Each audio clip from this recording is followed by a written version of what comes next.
¿verdad? Y esto opuesto que quiero hablar el día de hoy es acerca de grandes y pequeños. Pero antes de eso quiero hacerles la pregunta: ¿cuántas madres están en este lugar? ¿Cuántas personas que están acá que son madres? Levanten su mano. Tenemos varias. Madres, ¿qué harían ustedes por sus hijos? La respuesta usual sería todo. Todo lo que estuviera en mis manos yo lo haría por mis hijos, ¿o no?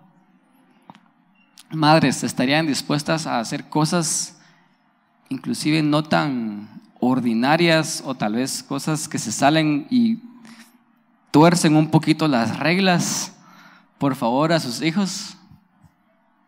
Yo creo que la mayoría de respuesta de madres es sí, ¿verdad?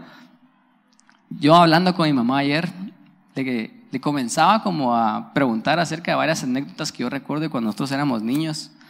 Y yo le pregunté: mamá, contame aquella vez en la que uno de nosotros tres, no va a decir quién, porque es algo negativo que pasó en nuestras vidas, pero uno de nosotros tres, los hijos, no se iba a graduar. Había perdido una clase y le faltaban 2 puntos para graduarse. No era para perder el año, era solamente para estar en ese acto de graduación que todos los padres definitivamente quieren y anhelan que sus hijos estén ahí porque los hace sentirse orgullosos. Pero uno de nosotros tres, no va a decir quién, no se iba a graduar y le faltaban 2 puntos. Y era una mala noticia. Yo le pregunté a mi mamá: contame sobre aquella ocasión en la que tú hiciste esto. Y ahorita van a escuchar la historia. Entonces, lo que pasó fue lo siguiente: uno de nosotros tres no se iba a graduar, había perdido una clase y la dejó por 2 puntos. Y llegó ese día con mi mamá y le dijo: mamá, no me voy a graduar.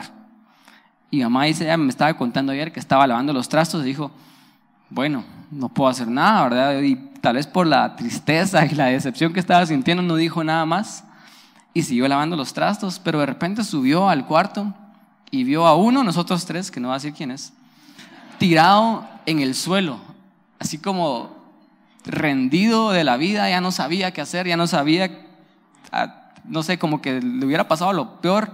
Y cuando mi mamá vio cómo estaba su hijo ahí, ella dijo: no, yo no me puedo quedar sin hacer nada. Escuchen esto: ya había terminado el trimestre, ya había terminado el año, ya habían dado las notas. Y mi mamá piensa: yo no me voy a quedar de brazos cruzados, yo todavía puedo hacer algo. Cualquiera de nosotros hubiera dicho: perdiste. Pero mi mamá, cuando vio a su hijo ahí, o a su hija, ahí tirada en el suelo, todo decepcionado de la vida, ella dijo: yo tengo que hacer algo, yo tengo que luchar por mi hijo o hija. Así que ella fue con los maestros y les dijo: miren, denle una segunda oportunidad, por favor, se los ruego. Realmente no hay nada que decir, no hay ninguna excusa, no es de que no le calificaron esto, no recibieron este otro trabajo. Realmente no había excusa, ella solamente fue a pedir misericordia. Y antes de eso, ella hizo un ayuno y se puso a orar. Imagínense, a ese nivel lo llevó, lo llevó a niveles espirituales. Se puso a orar y le dijo a este hijo: acompáñame, oremos juntos, ayunemos. Y ayunaron, oraron juntos. Y después fue al colegio y en el colegio le dijeron: no se puede hacer nada, ya cerramos los cuadros, ya no hay nada más que hacer. Pero en eso mi mamá se despide de la maestra y pone su mano sobre la maestra y dice: Señor, yo sé que tú vas a tocar su corazón y vas a hacer algo. Eso ya es pedir mucho, ¿o no? Sí, dicen todos a unísono.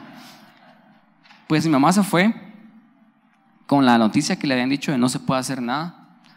De repente ya salieron las notas oficiales. O sea, mi hermana sabía que había perdido, pero las notas oficiales no habían salido. Ya dije mi hermano, perdón. Bueno, Guille me está escuchando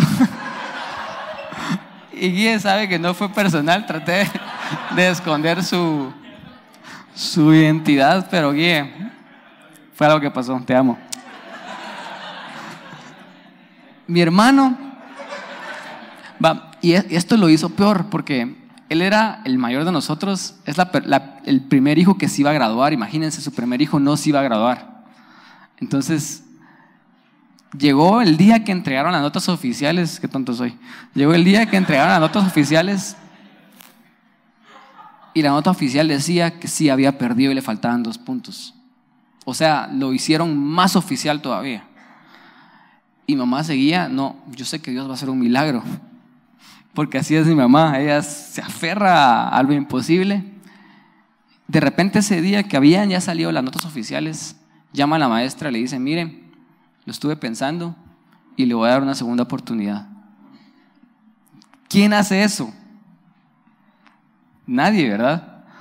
No era una clase de retranca, que esas las hemos sacado tal vez todos o las dan a cualquiera, sino era un examen extraoficial para que esa nota se pudiera elevar. Y le dijeron, el día de mañana su hijo se tiene que presentar a las 7 a.m. y le vamos a dar este examen, y el examen es el contenido de todo el año. Y si él de hoy para mañana lo estudia y lo gana, pues él gana la clase. Y así fue, mi hermano fue a las 7 de la mañana, tomó el examen y sacó 70 del contenido de todo el año. Este fue un milagro que pasó hace tal vez unos 20 años, ¿no? 15 años, no me recuerdo, pero fue hace muchísimo tiempo. Pero todo por una madre que estuvo dispuesta a hacer lo imposible, inclusive a doblar un poquito las reglas, porque ya había perdido mi hermano, pero ella estuvo dispuesta a interceder y creer de que Dios podía hacer algo sobrenatural, aun cuando ya era fuera de tiempo. Hoy Chay estaba diciendo, ¿cuántos creen que Dios siempre llega a tiempo? Yo creo que Dios llega a tiempo, pero Dios también llega fuera de tiempo. Y los milagros ocurridos fuera de tiempo son más increíbles todavía, como cuando Él resucita a un muerto llamado Lázaro, que tenía 4 días de muerto, fuera de tiempo, ¿o no? Pero así es Dios.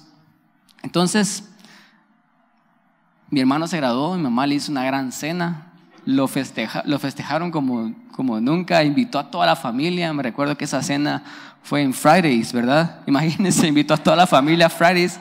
Mi mamá realmente estaba contenta de que mi hermano se había graduado y lo celebró a lo grande. Pero eso no hubiera ocurrido si una madre que está dispuesta a interceder y hacer lo imposible por sus hijos. Y hay una historia que está basada con respecto a lo que vamos a hablar, de una madre que hizo exactamente lo mismo por sus hijos. Y quiero que me acompañen y vayamos a Mateo 20:20. La historia está en Mateo y empieza el versículo 20, termina en el versículo 28. Tal vez muchos la han escuchado, pero pasa lo siguiente, dice: entonces se le acercó la madre de los hijos de Zebedeo con sus hijos, postrándose ante él y pidiéndole algo. Se acercó la madre con sus 2 hijos. Estos 2 hijos eran discípulos de Jesús, ellos eran Jacobo y Juan.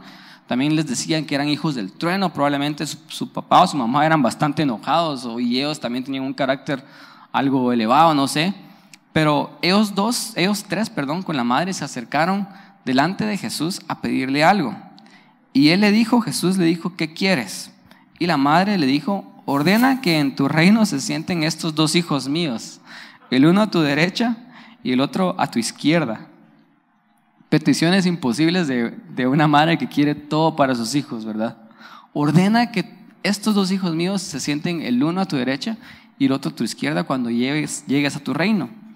Y Jesús le responde, versículo 22, no sabéis lo que pedís, porque beber del vaso que yo he de beber y ser bautizado con el bautismo que yo he sido bautizado, o sea, ¿pueden ustedes beber de ese vaso y ser bautizados con ese bautismo? Y ellos dijeron, podemos. Y Jesús les dijo, a la verdad creo que sí lo van a hacer, ustedes van a beber del vaso y con el mismo bautismo que yo soy bautizado serán bautizados, pero el que ustedes se sienten a mi derecha y a mi izquierda, dijo Jesús, no es mío darlo, sino a aquellos de quienes está preparado por mi Padre. Entonces los otros 10 discípulos oyeron esto y se enojaron contra los 2 hermanos. Entonces Jesús los llamó y les dijo, ¿saben que los gobernantes de las naciones se enseñorean sobre ellas y los que son grandes ejercen sobre ellas potestad? Mas entre ustedes, les dijo Jesús, no será así, sino el que quiera hacerse grande tendrá que ser el servidor, el pequeño. Y el que quiera ser el primero entre vosotros será vuestro siervo. Porque el Hijo del Hombre no vino para ser servido, sino para servir y para dar su vida en rescate por muchos. Les quiero hacer la siguiente pregunta. Cuando esto pasó, cuando esta madre vino con Jesús y le vino a pedir esa petición ilógica que solo una madre haría por sus hijos, los otros 10 se enojaron. ¿Por qué creen ustedes que los otros 10 se enojaron por lo que estos dos estaban pidiendo. Les voy a dar una clave. Yo creo que parte de la razón por la cual se enojaron es porque no era solamente el deseo de esta madre que sus hijos estuvieran sentados a la derecha o a la izquierda, era también el deseo de ellos dos. Y de alguna manera fueron con su mamá y le dijeron: mamá, por favor, intercede, decirle al maestro que me ayude a ganar la clase. Y la mamá fue delante de Jesús, como diciendo: Jesús no le va a poder decir que no a una pobre señora, tal vez ya estaba viuda o ya estaba anciana. Jesús se va a compadecer de ella, no le va a poder decir que no a ella. Tal vez ellos convencieron a su mamá de que fueran y le preguntaran esto a Jesús. Entonces los otros 10 se enojaron con ellos porque tal vez no era solo idea de su mamá, tal vez era idea de los dos hermanos también. Pero realmente, ¿qué fue lo que causó que ellos se enojaran tanto contra Jacobo y contra Juan, que comenzaron a discutir entre ellos? Yo creo que la respuesta es porque no solamente Jacobo y Juan querían ser los más importantes y los más grandes en ese círculo, sino todos los demás querían serlo. Es decir, los demás se enojaron porque ellos se atrevieron a pedirle algo a Jesús que ellos también le querían pedir a Jesús, y ellos no fueron los primeros en pedirle eso a Jesús. Ellos se enojaron porque ellos también querían ser los más grandes. No solamente era Jacobo y Juan, sino todos ellos querían ser los más grandes. Ahora, Jesús era bastante famoso. Jesús tenía un ministerio exitoso. La Biblia dice que donde quiera que Jesús iba, Él predicaba, las multitudes lo seguían. Imagínense eso. Yo creo que lo podríamos comparar el día de hoy como cuando Justin Bieber llegó a Inglaterra y las multitudes se agolparon para poder ver a Justin Bieber. Eso quiere decir que Justin Bieber es famoso. Y dijeron, cuando pasó eso en Londres, eso no había pasado desde que los Beatles llegaron a Inglaterra y causaron el mismo alboroto en toda la ciudad. Pero es porque eran personas famosas. Entonces, cuando se enteraban de que estaban por ahí, las personas querían ir a verlo. Jesús era así. Cada vez que alguien se enteraba de que Jesús pasaba por un lugar, las personas salían de sus casas y querían ver a Jesús. Tenemos la historia de Zaqueo, alguien que no necesitaba un milagro, alguien que no necesitaba ser sanado, pero cuando se enteró que Jesús iba a pasar, hizo todo lo posible para ver solamente pasar a Jesús. Jesús era un hombre muy famoso en una edad donde no existían redes sociales, y donde no existían eventos en Facebook, y donde no se podía pagar sponsor a la publicación y decir: voy a estar en Judea, lleguen, ¿verdad? No se podía hacer eso, todo era de boca en boca, y aún así las multitudes llegaban. Entonces, solo quiero transmitir la importancia de quién era Jesús. Él era famoso, era exitoso, era alguien que realmente tenía un ministerio exitoso. Entonces, ser parte del ministerio de Jesús era algo importante, ¿o no? El que ellos estuvieran ahí y hubieran sido llamados por Jesús los hacía a ellos sentirse muy, muy importantes. Y no quiero negar el hecho de que ellos sí fueron llamados por Jesús. Ellos fueron llamados por Dios, ellos fueron escogidos por Jesús, ellos estaban ahí porque amaban a Jesús, ellos creían que Jesús era Dios, porque si no creían que Jesús fuera Dios, no le hubieran hecho la pregunta de: cuando llegues a tu reino, poneme a tu derecha y a tu izquierda. Ellos realmente sabían quién era Jesús, ellos realmente amaban a las personas, ellos oraban por las personas, ellos los sanaban. Todas esas cosas son ciertas sobre ellos, pero muy dentro de su corazón, ellos también estaban ahí porque querían ser famosos. Ellos estaban ahí porque querían ser los más importantes, los más grandes. Muy dentro de su corazón sí eran llamados por Dios, sí amaban a Jesús, amaban a las personas, pero ellos también anhelaban ser los más grandes. Y yo creo que esta necesidad de ser importantes y ser los más grandes es algo que todos nosotros tenemos. Todos nosotros tenemos la necesidad en nuestra alma de ser significantes, de ser personas importantes. En la pirámide de Abraham Maslow está hasta arriba la importancia de ser significante, porque es algo que todos tenemos dentro de nuestro ser y es algo natural del ser humano. Y si ustedes no me creen, solo hagámonos la siguiente pregunta: ¿cuántos nos hemos molestado alguna vez en nuestra vida cuando vemos que a otra persona le va mejor que a nosotros? Así, con sinceridad, levanten la mano. Se los voy a poner más clara. ¿Cuántos de ustedes se han molestado porque la persona que no muy les cae bien, o ustedes saben que no hace un tan buen trabajo como el que ustedes hacen, tiene más seguidores en Instagram? Y no puedo creer que tenga 15,000 seguidores y yo solamente tengo 10. Y mira, ni siquiera sube contenido original, ni hace esto, lo otro. ¿A cuánto les molesta realmente que alguien más sea más exitoso que ustedes? Cuando podemos ver no solamente los seguidores, sino podemos ver que tiene más dinero. Decimos, nos grabamos juntos. ¿Cómo es posible que yo esté en esta situación y esta persona que yo me recuerdo que hacía un montón de tonteras en el colegio y era esto y lo otro, ahora le va bien? No puedo entender eso. Y nos molestamos muchas veces porque a otras personas les va mejor que a nosotros, porque otras personas tienen más oportunidades, más éxito. ¿Cuántos nos molestamos por el testimonio de Chad y decimos, yo nunca encuentro ofertas en Semaco, yo siempre voy a Semaco y siempre me cobran de más? Y Chad tiene tanto favor y tiene tanta gracia y me molesta eso, ¿verdad? ¿Cuántos nos hemos sentido así? Es un sentimiento natural de nosotros como seres humanos, pero es un sentimiento que está ahí porque dentro de nosotros, tal vez somos claros o no somos claros, pero muy dentro de nosotros todos queremos ser importantes. Todos queremos ser los más grandes. Todos siempre queremos estar en la cima, ¿verdad? ¿Saben cuál es el problema de esto? El problema de esto es que confundimos la significancia, el llegar a ser alguien en la vida, el llegar a ser significantes con un puesto o un título. Y esas son dos cosas muy distintas. Es algo muy distinto llegar a hacer cosas importantes en la vida y ser alguien. Y es algo muy distinto confundir ser alguien, ser significante, con tener un título. Y pensamos que las dos están relacionadas. Por ejemplo, en la generación pasada, a mi generación, yo soy millennial, aunque no lo crean. La generación pasada, a mi generación, la generación X creo que era, una de las cosas más importantes para esa generación era el título. Y cuando yo me gradué de la universidad, yo quiero que me digan licenciado, arquitecto, ingeniero, doctor, etcétera, porque el título me hace sentir importante.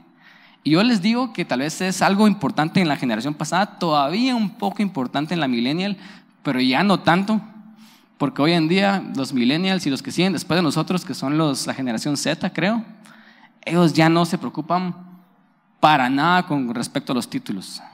Ellos ya tienen un concepto mejor de la significancia, pero aún así ellos quieren ser importantes. Todos queremos ser importantes. Por ejemplo, un millennial o una generación Z, para ellos más importante que el título es tener un cheque azul en su Twitter y en su Instagram, porque eso los hace sentir a ellos que son alguien en la vida. Yo soy verificado por Twitter y por Instagram. O sea, respétenme, porque no saben acaso quién soy. Instagram y Twitter saben quién soy más importante. Y confundimos estos títulos con ser alguien en la vida. Es decir, a veces andamos por la vida y decimos, hasta que yo no sea el jefe y todos me digan jefecito, todos me traten con respeto, yo no voy a ser feliz, yo no me voy a sentir bien con quien yo soy. Hasta que yo no tenga ese título y las personas me llamen por mi título antes de mi primer nombre, yo no voy a sentir de que yo soy alguien importante en esta vida. Hasta que yo no llegue a tener tantos seguidores en Instagram, que Instagram me tenga que decir, hey, miren, tenemos que verificar quién sos, porque ya tenés más de 1 millón de seguidores y necesitamos saber de que sos el tú real. Hasta que yo no llegue ahí, yo no voy a ser nadie en esta vida. Porque confundimos los títulos y los puestos, las posiciones, con ser significantes. Y esas son cosas bastante distintas. Y de hecho, en el versículo 21, esta madre dice, para empezar a releer un poco la historia, le dice, ordena que en tu reino se sienten estos 2 hijos míos, el uno a tu derecha y el uno a tu izquierda. Yo sé que en el corazón de esa madre, ella realmente quería ver que sus hijos fueran alguien en esta vida. Ella quería verlos contentos, ella quería verlos tener éxito, pero ella pensaba que la única forma en la que ellos iban a llegar a ser alguien en esta vida es si ellos tenían el puesto de sentarse a la derecha o a la izquierda de Jesús. Y si nosotros comenzamos a analizar desde dónde viene esto, si ustedes han estudiado al ser humano, usualmente toman de referencia cuando el ser humano vivía en cuevas y vivía como en la era cavernícolas y cuando el ser humano se juntaba en tribus, aunque todavía lo hacemos, cuando el ser humano se juntaba en tribus, cuando alguien llegaba a ser el jefe de la tribu, esa persona era la más importante de toda la tribu. Entonces lo que el título de ser el jefe te daba a ti, número 1, era que te hacía sentir más seguro. Porque si sos el jefe y sos el líder, quiere decir que ya no te van a sacar tan fácil de la tribu. Entonces eso te daba seguridad.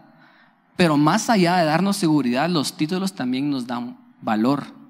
Porque cuando estamos en esa posición de liderazgo, cuando nos pueden llamar jefe, cuando podemos tener las cosas que nosotros hemos querido, decimos, yo valgo más. Porque todos anhelamos ser significantes en esta vida. Y ahora quiero que pongan atención a la historia. Esta madre viene con Jesús, con sus 2 hijos, le pide que se sienta a la derecha, a la izquierda. Jesús le dice, yo no puedo dar eso le depende a mi Padre que está en los cielos. Después todos los discípulos se enojan contra esos 2 porque todos querían lo mismo. Todos estaban ahí porque también querían ser famosos, querían tener ministerios exitosos. Entonces se enojan contra los discípulos y cuando Jesús mira que están peleando, los llama Jesús y los corrige. Pero ¿qué les dice Jesús? Jesús no corrige su necesidad de ser importantes y ser grandes. Jesús solo corrige la forma de llegar a serlo. No sé si ustedes pusieron atención a lo que leímos. Tal vez muchos de nosotros hubiéramos pensado que Jesús dice, cuando los corrige y les dicen, hey, no, ¿qué está pasando acá? Ustedes no pueden ser más grandes que yo. Yo soy Dios y ustedes nunca van a llegar a ser tan grandes como yo. Ustedes tienen que conformarse con ser esclavos, con ser servidores, con ser esto, lo otro. Tal vez lo que la religión a veces nos ha enseñado. Pero Jesús no corrige el deseo de ser grandes. Jesús corrige la forma en cómo vamos a llegar a hacerlo. ¿Qué quiere decir esto? Que no hay nada de malo en que nosotros anhelemos ser alguien en esta vida. No hay nada de malo en que nosotros anhelemos a llegar a ser significantes, en que anhelemos a llegar a ser importantes. No hay nada de malo.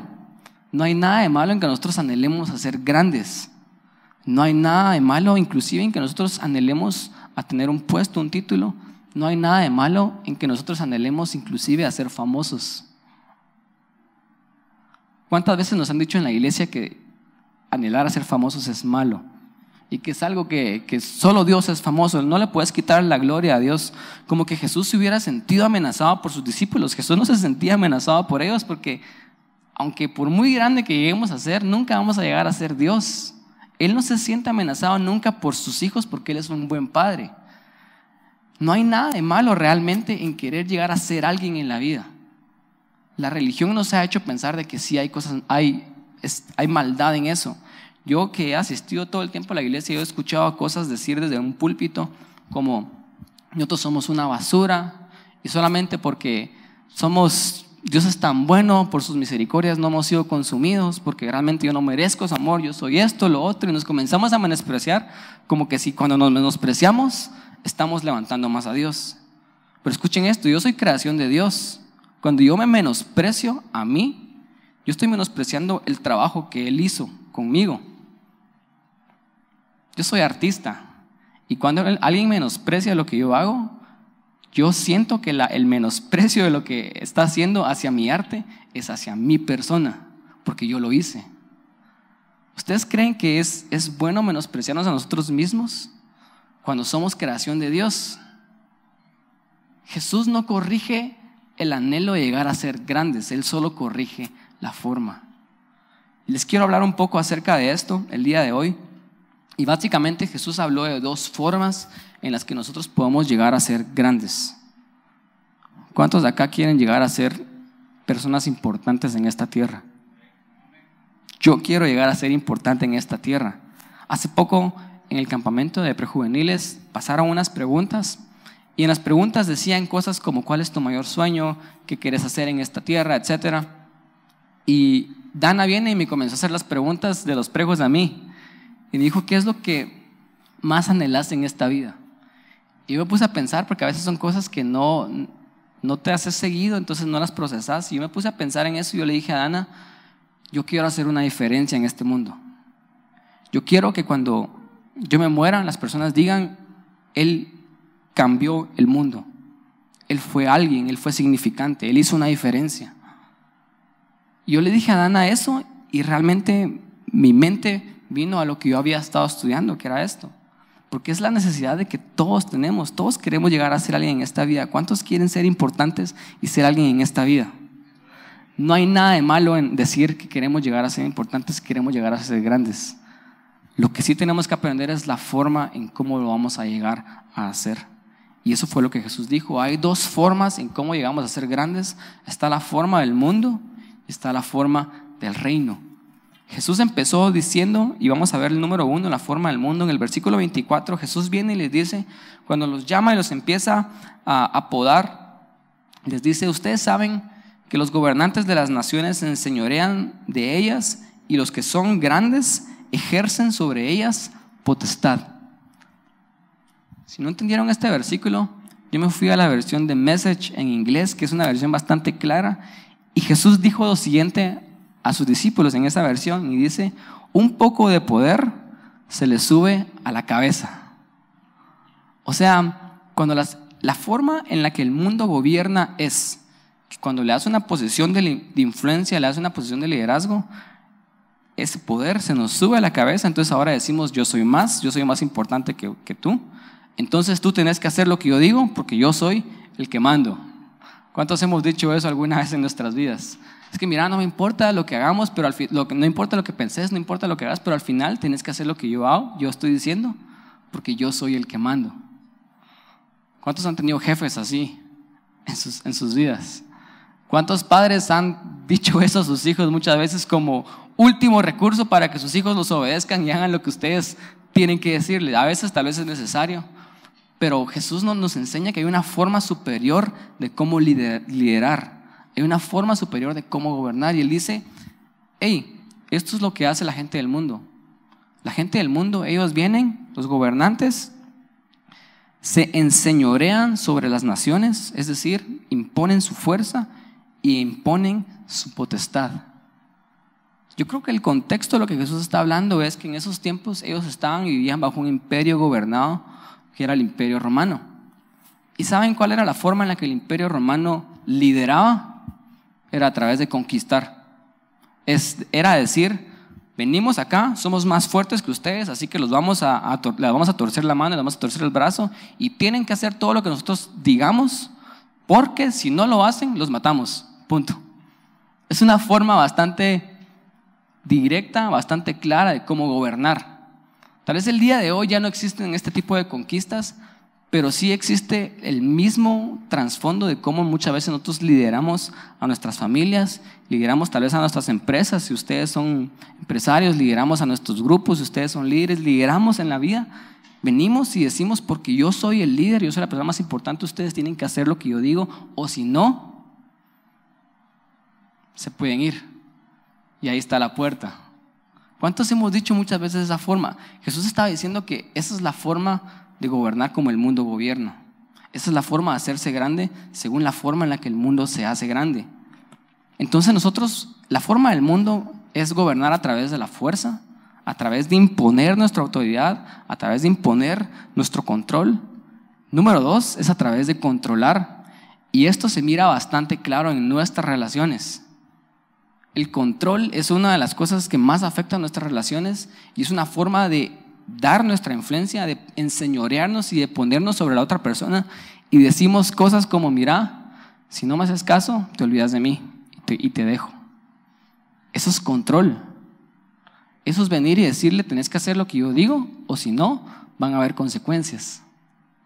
Tal vez no podemos venir y doblarle el brazo a nuestra novia, a nuestra esposa, y a la fuerza dominarla y conquistarla, porque definitivamente nos meterían presos, pero tal vez controlamos y ejercemos nuestra autoridad con nuestras palabras, con amenazas, con decir: si no haces esto, te saco del equipo. En nuestras iglesias decimos: si no te comportas, te pongo en disciplina. Y si no aprendes, ahí está la puerta. Te puedes ir a cualquier otra iglesia, que seguramente tal vez en otra iglesia tal vez sí te reciban. Cosas que se dicen desde el púlpito, desde posiciones de liderazgo, pero esto es control. Esto es gobernar de la forma en la que el mundo está gobernando. Y si no hacemos ninguna de estas dos, si no podemos ejercer fuerza sobre la persona para dominarla, si no podemos controlarla a través de imponer control, ¿saben qué es lo que sí vamos a hacer? Vamos a controlar y ejercer fuerza a través de manipular. Que cuando no estás en una posición de influencia, cuando no estás en una posición de liderazgo, Y no puedes ejercer esa autoridad de decir, bueno, háganlo porque yo soy el que manda y punto. Cuando no puedes decir eso, vas a mentir, vas a manipular para que las personas hagan lo que tú querés. Y cuando yo estaba pensando acerca de esto, se me venía a mi mente uno de los mayores ejemplos de las personas que trataron de hacerse grandes en la Biblia a través de manipular. Y su nombre es Jacob. ¿Saben? Jacob nació como el hijo menor. Él no era el primogénito. En esa cultura, el primogénito era el más importante. El primogénito era el más grande. El primogénito era el que tenía la bendición del padre. El menor no tenía nada de eso. Y Jacob nació, como todos nosotros, con la necesidad de ser importante, con la necesidad de ser grande. Y como él no podía obtenerlo, él mintió, él manipuló. Cuando su hermano estaba en necesidad, él vino y le dijo: hey, hermano, te vendo tu primogenitura, que realmente no es nada tangible y no perdés nada con dármela a cambio de este gran plato de lentejas. Cuando su hermano tenía una gran necesidad de estar hambriento, él vino y lo manipuló y le vendió la primogenitura, se la hizo cambio por un plato de lentejas. Imagínense qué negocio tan extraño, ¿eh? Después, cuando él tenía que ser bendecido por su padre, él se hace pasar por otra persona. Él está manipulando. Él está diciendo: yo soy alguien más. Tal vez él físicamente lo hizo. Él se puso piel en sus brazos porque su hermano era bastante peludo y se puso las túnicas de su hermano para oler como su hermano. Pero ¿cuántas veces nosotros, en nuestras relaciones, en nuestra vida, hemos mentido para que alguien más haga lo que nosotros queremos? ¿Saben? Eso es la forma del mundo. Es la forma de gobernar del mundo. ¿Cuántos hemos dicho cosas que no son ciertas? Hemos manipulado para que se haga lo que nosotros queremos. Esa es la forma del mundo. Entonces Jesús viene y Él no corrige con sus discípulos el deseo de llegar a ser grande. Él solamente corrige la forma. Y Él dice: está bien que quieran llegar a ser alguien, pero no van a llegar a ser alguien de la manera en la que el mundo quiere llegar a ser alguien. Abraham Lincoln dijo lo siguiente, y eso está en pantalla. Si él dijo: casi todos los hombres pueden soportar la adversidad, pero si realmente quieres probar el carácter de un hombre, dale poder.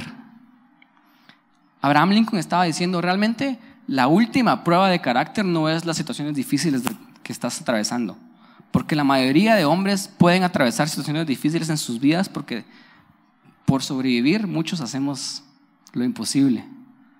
Pero lo que realmente determina cuál es tu carácter, cuál es tu corazón, es cuando se te da una posición de poder, una posición de influencia. Eso es lo que realmente habla acerca de quién sos. Y muchos de nosotros tal vez hemos sido empoderados por Dios en algún tipo de liderazgo, tal vez como padres de familias, tal vez como líderes en una empresa, como líderes en un ministerio, en un grupo, y estamos trayendo la forma del mundo al reino. Estamos imponiendo, estamos controlando, estamos manipulando, y Jesús dice: esa no es la forma que yo tengo en mente. Jesús viene y les dice en el versículo 23 cuál es la forma de Dios, cuál es la forma del reino. Y Jesús les dice: mas entre vosotros, entre ustedes, no será así, sino el que quiera hacerse grande va a ser vuestro servidor. El que quiera ser grande tiene que ser el más pequeño. Jesús dijo: el que quiera ser el último tiene que ser el servidor de todos. O sea, Jesús no estaba diciendo: no sean grandes, es malo llegar a ser famoso, es malo llegar a ser importante. Él estaba diciendo: está bien que anhelen cosas grandes, pero solo cambien la forma en cómo van a llegar a esas cosas. El servicio es el camino a la grandeza. Y esto es lo que el servicio ocasiona o causa en nuestras vidas. Cuando yo vengo y yo me pongo a servir a las personas, inevitablemente yo voy a empezar a ganar favor en las personas. Cuando yo vengo y yo empiezo a ser más cortés en mi trabajo, empiezo a abrir la puerta, empiezo a llegar temprano, empiezo a dar la mía extra, empiezo a quedarme horas extras y no estoy reclamando, no estoy viniendo y diciendo nada, no estoy hablando mal en contra del jefe. Cuando yo estoy realmente sirviendo a otros, el favor empieza a venir a mi vida. Y tal vez muchos van a decir: eso es una forma de manipulación, estás sirviendo para ganar favor en la vida de otros. Y aunque eso es un resultado del servicio, esa no es nuestra motivación. Nosotros no servimos para recibir favor. El favor viene porque servimos, pero nuestra motivación debiera de ser simple y sencillamente amar a otros. Servir a otros porque queremos ver a otros mejor que a nosotros mismos.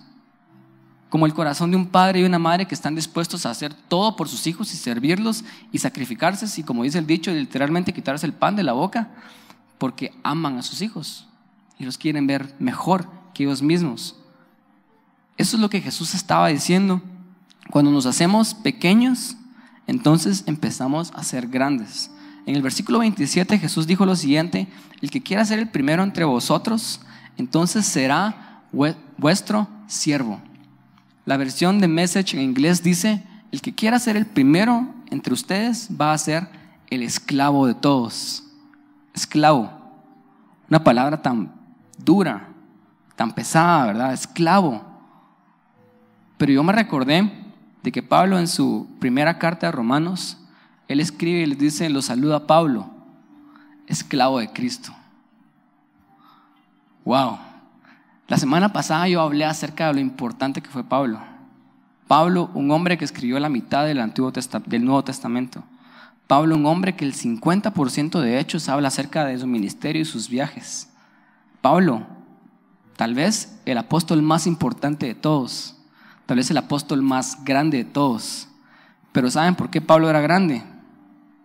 Porque él se hizo el más pequeño. Él dice: yo, Pablo, esclavo de Cristo. ¿Era Pablo un esclavo? No, él era un hombre libre. Un hombre libre que había venido de una buena familia, había estudiado en las mejores escuelas, tenía doble nacionalidad. Es decir, él tenía acceso al mundo, él tenía acceso a lo que él quisiera llegar a ser, él tenía todas las puertas abiertas. Aún así, este hombre libre decide ser esclavo de Cristo y decide ser esclavo de todas las iglesias, decide dar su vida para que el evangelio llegara a todo el mundo conocido en ese tiempo, para que el evangelio llegara a los gentiles. Él decidió ser el más pequeño y Dios lo llevó a ser el más grande. Si miran la relación, Dios es un Dios de los opuestos. En el reino somos pequeños porque realmente somos insignificantes comparados con el increíble Dios que tenemos. Pero cuando servimos, cuando somos pequeños, Dios nos empieza a hacer grandes. Somos pequeños y somos grandes.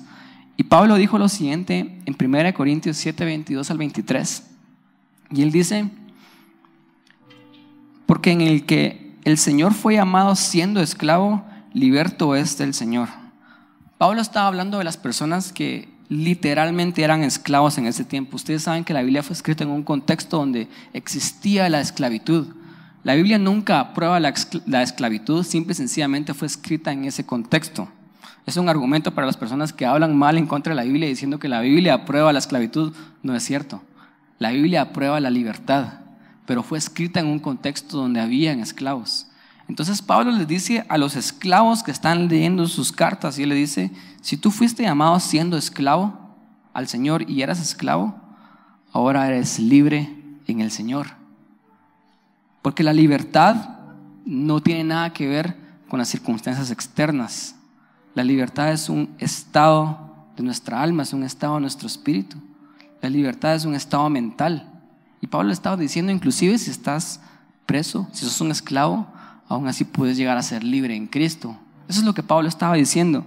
Y después dice: pero el que fue llamado siendo libre, es decir, los que literalmente eran libres y no eran esclavos, Pablo les dice lo siguiente, escuchen: esclavo es de Cristo. Nosotros acá fuimos llamados siendo libres, porque en Guatemala no existe la esclavitud. Tal vez muchos éramos esclavos de nuestra antigua naturaleza, de nuestro pasado, y Jesús nos hizo libres, pero físicamente éramos libres, ¿o no? Pero Pablo dice: si fueron llamados siendo libres, ahora ustedes son esclavos de Cristo. Escuchen por qué. Porque fueron comprados.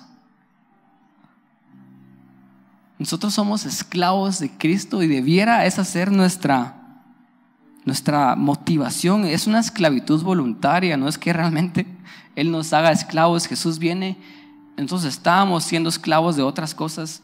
Él paga el precio que es su vida. Él nos libera y Él nos dice, te puedes ir libre.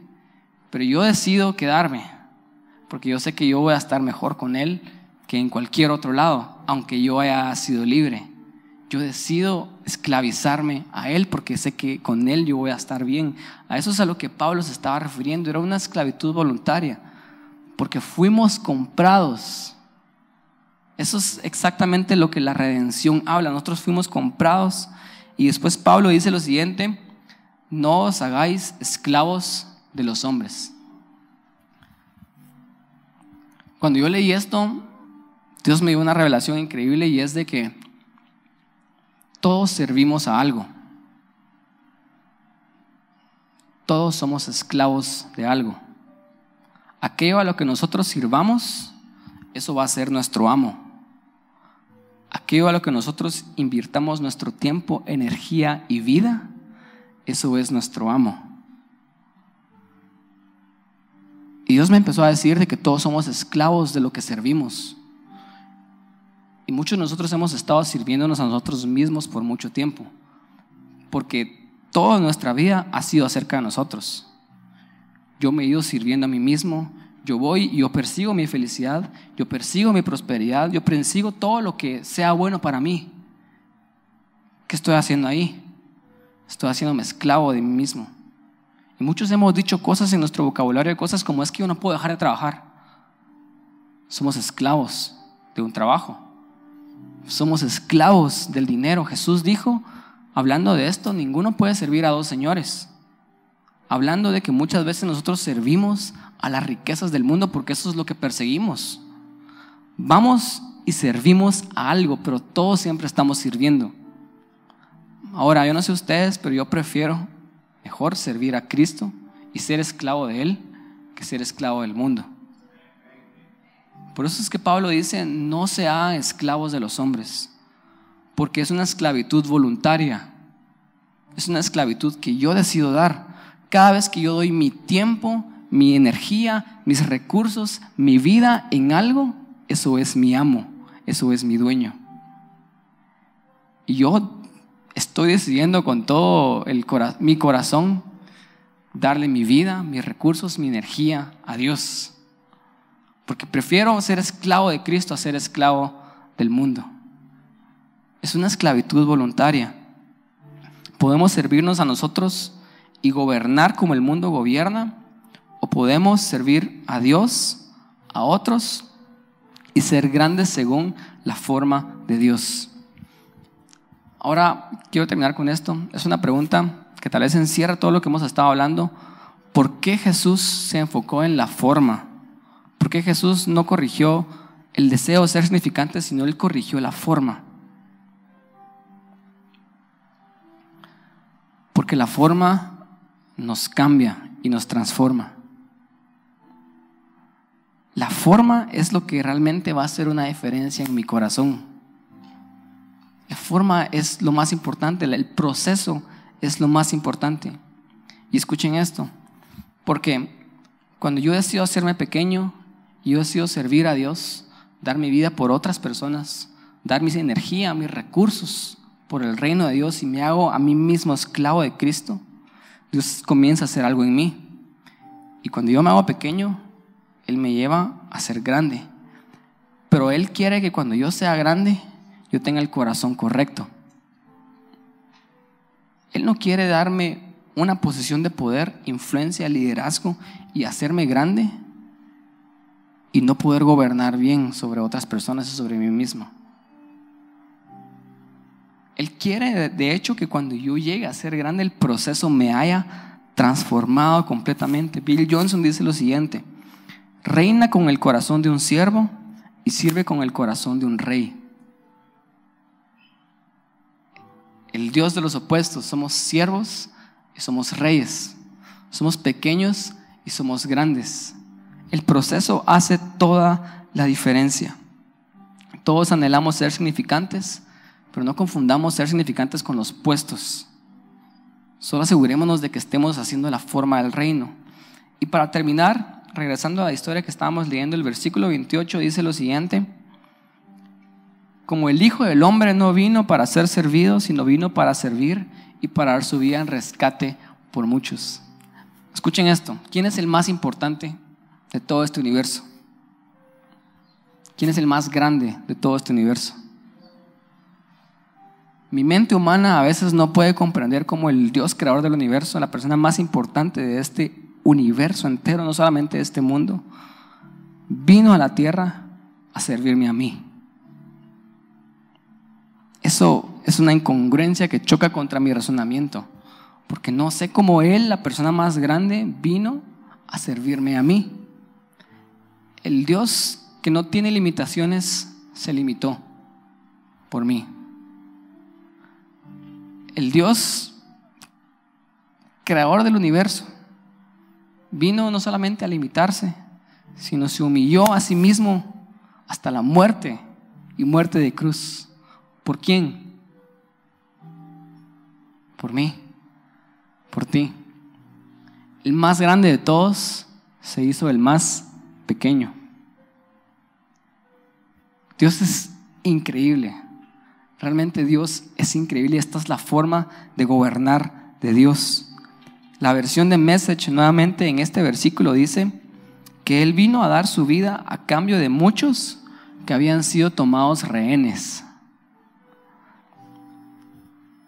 Mi mente se va a las películas y como en todas las películas todos estamos siempre anhelando un final feliz, que el héroe haga lo imposible para salvar el día, para salvar el mundo, para salvar a todas las personas. Cuando Tony Stark se sacrificó a sí mismo y a través de ese sacrificio salvó a todo el universo, literalmente todo el universo según Avengers. Eso me habla de la redención de Jesús y de lo que Él hizo por nosotros. Y cómo realmente las personas más grandes son las personas que en última instancia se llegan a sacrificar por otros. Tomar rehenes es: yo salvo un rehén, pero yo doy mi vida a cambio. Déjalo ir, como dicen los héroes en las películas, déjalo ir, pero tómame a mí, ¿verdad? Es ese heroísmo, es esa grandeza de darnos toda nuestra vida por rescate de otras personas. Pues eso fue lo que el Señor Jesús hizo por nosotros. Él vino a dar su vida en rescate por nosotros. Y esa es la forma correcta de realmente gobernar y llegar a ser grande en este mundo. Voy a pedir que nos pongamos de pie. Vamos a terminar orando.